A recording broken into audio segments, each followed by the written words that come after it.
काशिफ साहब, ये जो बात इफ्तिखार शराजी साहब कह रहे हैं कि कुछ शराइत हैं, लेकिन चूंकि बानी साहब पर उधर से उस तरह से एतमाद नहीं है तो कोई गारंटर ढूंढा जा रहा है। सर, जब हम शराइत की बात करते हैं तो कुछ एक ऐसी शर्त सुनने में आ रही है कि जी हुकूमत की मुद्दत जो है वो पूरी करने दी जाएगी बानी पीटीआई की जानिब से।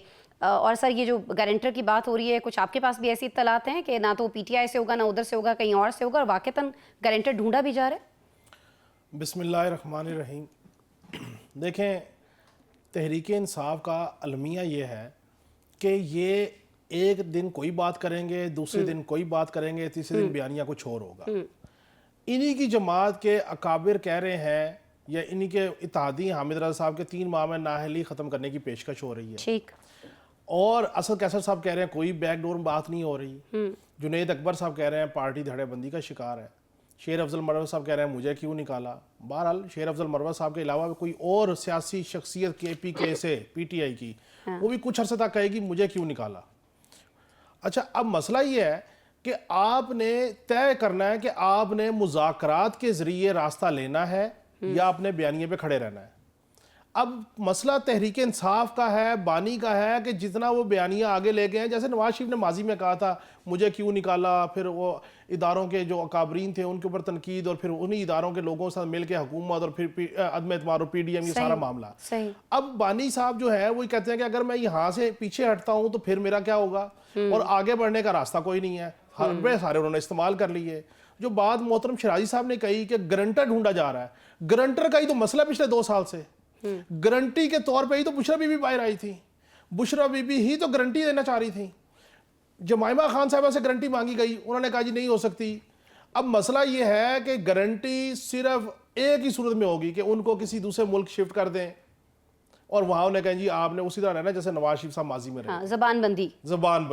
जुबानबंदी तो मुमकिन नहीं है, क्योंकि जुबानबंदी तो उन्होंने 72 साल में नहीं की।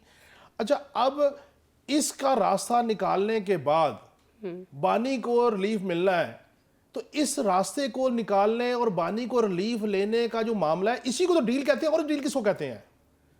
फिर वो जो लोग कह रहे हैं कि डट के खड़ा है कप्तान, नहीं डील करेगा, तो उनका बयानिया किधर जाएगा?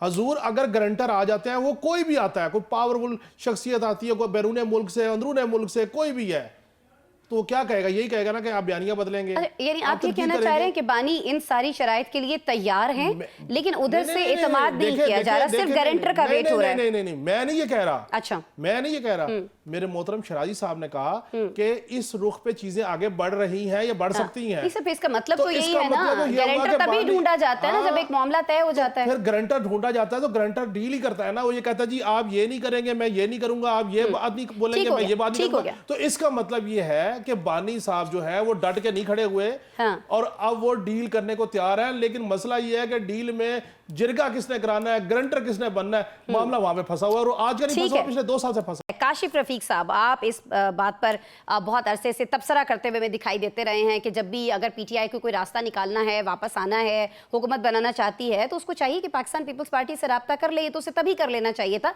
जब ये हुकूमत नहीं बनी थी इलेक्शंस के बाद, लेकिन वो मौका इसने गंवा दिया। आपको लगता है कि अभी ये मुमकिन है, इस मौके से फ़ायदा उठाया जाएगा पीटीआई की जानिब से? देखिए अस्मा, एक बात तो तय है कि पीपल्स पार्टी के साथ इत्तेहाद किए बगैर तहरीक इंसाफ के पास कोई वे फॉरवर्ड नहीं है कि वो अपनी चीज़ों को आगे लेके चल सके। अब मामला ये है कि शराइत क्या हो सकती हैं, मुमकिन ऑप्शंस क्या क्या हो सकते हैं कि तहरीक इंसाफ और पीपल्स पार्टी आपस में क्लब इन कर जाए और नून लीग की हुकूमत जो है वो अपोजिशन में चली जाए, मरकज में सिर्फ। ठीक। उसमें सबसे बुनियादी जो बात है वो तहरीक इंसाफ चाहती है कि एक इंटरम सेटअप बने या कौमी हुकूमत बने, जो भी नाम दे ले, और फिर नए इलेक्शन और उसके बाद जिसके पास क्लियर मैंडेट हो वो आके हुकूमत बनाए। लेकिन पीपल्स पार्टी ने एक बात बड़ी दो टोक है कि वो मौजूदा असम्बलियाँ जो है उनकी मुद्दत पूरी करने के लिए है, इससे हट के किसी सूरत पीपल्स पार्टी PTI के साथ खड़े होने को तैयार नहीं है। एक तो ये शर्त उनको माननी पड़ेगी।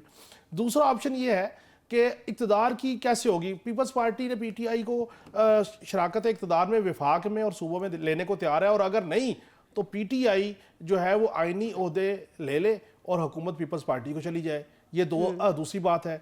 तीसरी जो इंपॉर्टेंट चीज़ है वो ये है कि जो सूबे हैं बलोचिस्तान और सिंध बिलखसूस और मरकज़ और केपी के वैसे पीटीआई के पास है, इन सूबों में भी वो इनको हिस्सा देने को तैयार है बकदरे जुस्सा।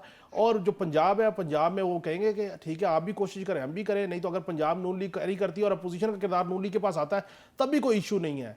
और मैं ये समझता हूँ कि ये 3 से 4 ऑप्शन है, इन 3 से 4 ऑप्शन के ऊपर जिस दिन पीटीआई लॉक कर गई अपनी चीज़ों को, जो कि अब सीरियसली इस मामले पे सोचा जा रहा है, जो ग्रैंड अपोजिशन अलायंस बना है जिसमें बेसिकली मौलाना फजल रहमान साहब हर्डल थे, वो नहीं इस ग्रैंड अपोजिशन अलायंस का हिस्सा बन पा रहे थे, उसमें भी 2 शराइत हैं।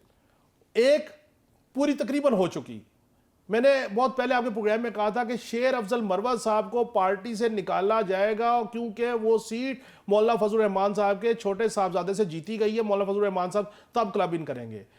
एक और साहब है पीटीआई के अंदर, वो भी कुछ अरसे तक आपको कहते हुए शायद मुझे क्यों निकाला, मुझे क्यों निकाला। और वो कोई हिंट दे सकते हैं आप कौन साहब है? वो अली अमीन गंडापुर साहब है। अब मामला अली अमीन गंडापुर साहब की तरफ है, क्योंकि अली अमीन गंडापुर साहब के वजारत आला होने के साथ साथ उनके इस तरह के रोल के साथ साथ मौलाना फजल रहमान किसी सूरत पीटीआई के साथ नहीं बैठेंगे। और असद कैसर जो है वो भी मौलाना फजल रहमान साहब के साथ क्यों क्लब इन है कि दोनों को अली अमीन गंडापुर साहब अच्छे नहीं लगते। एक आखिरी कमेंट जो उस्मान भट्टी साहब कह रहे थे कि शहबाज शरीफ साहब ने कहा कि हमें 1 साल और मिल जाए तो हम मुल्क का टर्न अराउंड कर जाएंगे।